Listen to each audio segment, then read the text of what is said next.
of time. Metaphysical exposition of this conception. 1. Time is not an empirical conception, for neither coexistence nor succession would be perceived by us, if the representation of time did not exist as a foundation a priori. Without this presupposition we could not represent to ourselves that things exist together at one and the same time, or at different times, that is, contemporaneously, or in succession. 2. Time is a necessary representation, lying at the foundation of all our intuitions. With regard to phenomena in general, we cannot think away time from them, and represent them to ourselves as out of and unconnected with time, but we can quite well represent to ourselves time void of phenomena. Time is therefore given a priori. In it alone is all reality of phenomena possible. These may all be annihilated in thought, but time itself, as the universal condition of their possibility, cannot be so annulled.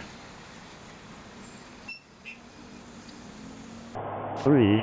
On this necessity a priori is also founded the possibility of apodictic principles of the relations of time, or axioms of time in general, such as, time has only one dimension, different times are not coexistent but successive, as different spaces are not successive but coexistent. These principles cannot be derived from experience, for it would give neither strict universality, nor apodictic certainty. We should only be able to say, so common experience teaches us, but not, it must be so. They are valid as rules, through which, in general, experience is possible, and they instruct us respecting experience, and not by means of it. 4.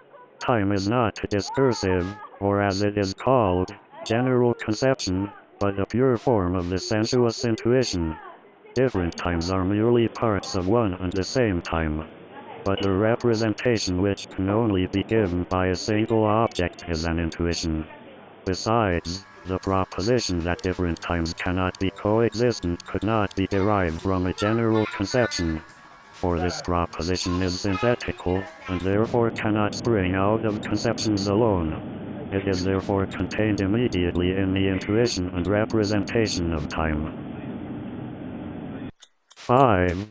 The infinity of time signifies nothing more than that every determined quantity of time is possible only through limitations of one time lying at the foundation. Consequently, the original representation, time, must be given as unlimited. But as the determinate representation of the parts of time and of every quantity of an object can only be obtained by limitation, the complete representation of time must not be furnished by means of conceptions, for these contain only partial representations. Conceptions, on the contrary, must have immediate intuition for their basis.